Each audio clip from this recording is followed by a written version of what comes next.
you're wondering, okay, is Kansas going to run away with this game? Yeah. But those North Carolina kids hung in there, man. And I was just thinking about what we were talking about yesterday. Now, is this a road of destiny for North Carolina and Hubert Davis and everything else? And you thought at halftime, man, it wasn't really that great of a game. You know, there were a lot of missed shots, turnovers, things of that nature by Kansas.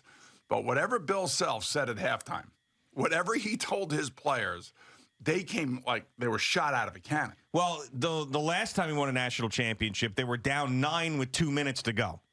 And he said, what's harder, down 9 with 2 minutes to go or down 15 with a half to go? That's what he said to his kids.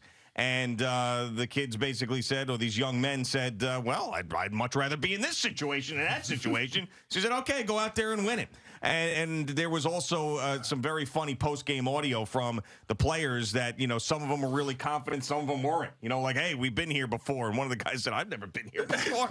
Down 15 in the national championship game? What are you talking about? But, hey, you got to have that unbelievable confidence. And basically what it came down to in those final moments was McCormick. I mean, get the ball to the big fella. That guy is unbelievable. That guy is unstoppable. Yeah, I know. And Manick couldn't stop him. And, you know, Baycott was dealing with his stuff. And it just was too much of a domination from the big guy. And it got a little scary with that stepping out of bounds and then North Carolina having another opportunity. But it was not a great look or a great shot to tie the game. But exciting stuff. Definitely unfortunate that it tips off when it does, but it was a very exciting finish to what ended up being a great tournament. This was a great tournament. You know, I think about all the games that I have called, you know, football games and Monday night games, Super Bowls, and there's very few times that you actually could sit there and say, man, I really, truly remember that game because of the way the game unfolded as an announcer. Like when I did the Giants and Patriots, you know, and the Patriots were undefeated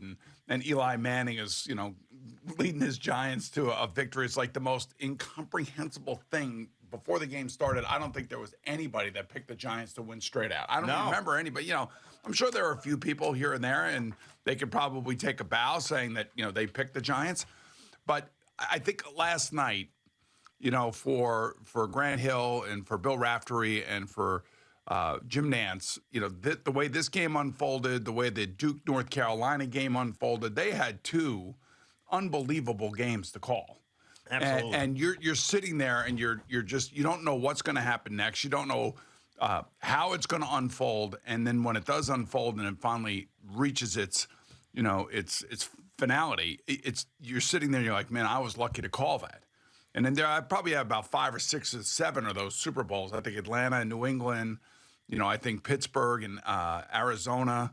I mean, a couple of these Super Bowls that I've done that reached this level. This guy was doing it all the way back in 2007 on the radio. Yeah, but the point being is that you do take a moment. You think about how lucky you are to be a part of something so spectacular and unexpected. Now, this was only unexpected because it was a 15-point deficit at halftime. It's like the best team in basketball the entire year, them and Gonzaga, you know, here they are, and they have a mountain to climb, essentially, and they do it. And it's the way that it ends. You know, I know it's heartbreaking for North Carolina and those players, but on the other side of it, the elation and the accomplishment of Kansas is just so powerful as an announcer and, of course, as a player and a coach and a fan of those teams. Yeah, I was thinking there's probably very few times in the history of sports where you could lose a game like this and then a day later be still elated with the way things went. And that's where I think North Carolina is. Now, they're going to be devastated. They're not national champions. Yeah. But the way as an 8 seed, they got crushed in the regular season for being an underachieving team. They come out, they ruin Coach K's final game at Cameron Indoor. They ruin Coach K's final game ever and beat Duke in a Final Four. And then they lose to a 1 seed in a spectacular game. They ended up blowing a lead, but still, like, there's very few times they walk away from this and still pretty satisfied with the way things went. If the U.S. Hockey team, you know, they beat Russia, but they had to come back and they had to beat Finland. If they don't beat Finland, then what is it all worth? Sure. Nothing. I mean, all right, we beat the Russians, great, but we got to win the gold medal. And everybody, a lot of people forget that they had to go in the gold medal game and beat Finland. And they didn't get off to a great start in that game, but then ultimately took the game over and won. And that's what really, truly capped off that magical season. Now, you're right. North Carolina can say, hey, we took care of Duke twice, and they're our heated arch rival, and they're right in our backyard, and we did something that I don't think anybody thought we were going to be capable of doing. So I get that. That is great. But, man, you see those kids after the game. No, of course. I know. But crushed. I mean, I will say when it wears off, they're still going to be looked at and revered by the fan base because of what they did to Duke. That team will live. I mean, you think about how many teams that come up short in a championship game will live forever. This team, even though they didn't get it done, will live forever in the minds of their fans because of what they did to Coach K and Duke. Do you think 20 years from now they have a celebration honoring the 20-year anniversary of this team at North Carolina? They might. I think you have to, right? To me, it feels like you have to. I mean, I know we're obviously, the morning after, and it's crushing, especially when you have a 15-point lead. You can look at it the other way, going, how the hell do you lose a 15-point lead? How the hell do you give up the greatest comeback in the history of the NCAA championship game? But then on the other hand, you're like, you know what? You took out Coach K. Right. I mean, wouldn't you rather? I mean, if you were given that opportunity, like, all right, you're going to lose in the national championship game, but you're going to take out Coach K in the process and beat Duke in a Final Four game, you're like, okay, I think I'd sign for that. I went on that golf trip to the Dominican, right? So yeah. One of my best buddies in the whole world is a KU graduate. He played quarterback there. And he was telling me, he goes, man, our team is incredible. He goes, if we don't win this national title, there's something wrong with the coach. Yeah, right. Because he's done an unbelievable job, recruiting and getting these players to come to Kansas. And this team is poised to win a national championship. And they did. And he was right on, man. He was right on. I was going to text him last night at halftime, but I didn't want to get involved in that because then it would have been like, 10 texts after. Then I would have stayed up and watched the whole thing. Well, I mean, and they're down 2 at halftime. You don't want to be that guy, right, who's reaching out when they're down.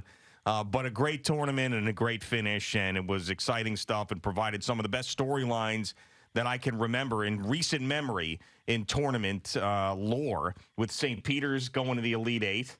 The Duke North. I mean, this is history. How about Baylor, North Carolina, that game? Yeah, that game was Carolina incredible. Almost lost an 18-point lead there. That's right. It was an 18-point lead there. So it's not like North Carolina hasn't had this happen to them. Baylor almost came back. I know. It game went and into overtook overtime. them, yes. And everybody thought in overtime that Baylor was going to win because they came all the way back and North Carolina dug deep and somehow found a way to win. But you had unprecedented stuff happen.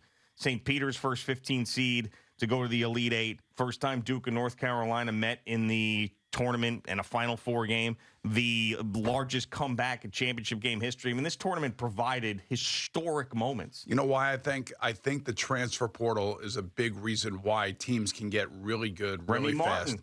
I mean, he came from Arizona State, and he was dominant at times. I mean, had a huge, you want to call it a block, but a huge defensive play late in this game. He was all over the place, big threes. I mean, this is a guy who left Arizona State and was like, I want to win a national championship, and I want to go to Kansas and do it, and he did.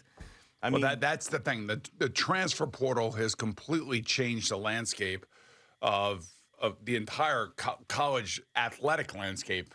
When you think about it, yeah. And teams can get good in a hurry if they can recruit off of that. It's one of the things that Mike Krzyzewski told me about, about a year ago. He said, "Man, this transfer portal is going to be crazy for all of us."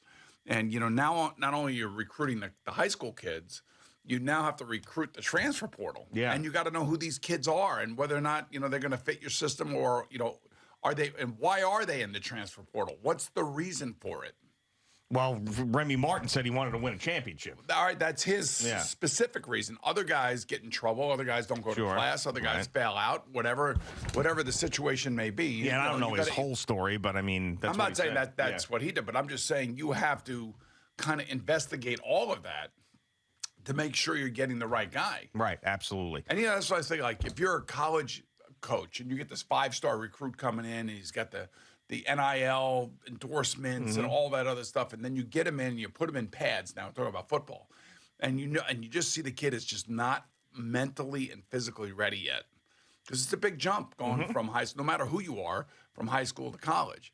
And you say, you know what, we're not going to play him for his own safety, and the kid thinks that he should be playing and doesn't realize that there's a very good chance that he may get hurt, and the coach may say, "Look, man, you need another year, and then you're going to start." That kid enters the transfer portal right after the season's over. Yeah. Just out of the blue. Right. And it's so easy for these kids to do that now. Yeah, it's easier than ever. So then you have to recruit the kids to try to stay. Yeah. Now you get them to come there, and then you have to try to say, hey, maybe you might want to rethink the transfer portal and stay here. Right. Well, that's the whole thing. Like programs like St. John's. I mean, you got to find guys that want to stay. I mean, you get the most talented guys, and a lot of them want to leave. You know what? That's what Kevin Willard has to do now at the University of Maryland. He's got to be uber aggressive in that transfer portal. He's got to try to find guys, and, there's going to be so much pressure on a guy like Kevin when he takes over a school like Maryland, because Maryland's been down for, if it weren't for the pandemic, Maryland would have had maybe a Final 8 run, an Elite 8 run. But the pandemic comes, the whole thing gets shut down, and that was Mark Turgeon's one of his best seasons and one of his best teams about 2 years ago. But now all of a sudden you're gone, and it's the next guy in, and I'm sure he's all over the transfer portal and maybe even taking some guys from Seton Hall. Who knows? Yeah. But that's kind of like the beast that college athletics has turned into. No, it is. I mean, there's still a lot of pure moments, though, I will say. Much as there's a lot of pure moments. Pure college, pure. With these kids, I mean, you see some of these. I know, they love it. They love it. The kids in the individual moment, yes. I'm not saying the whole thing is pure. I'm saying that there are some pure moments. Like with St. Peter's. I mean, that felt pure to me. That's kind of pure. Yeah, it was kind of pure.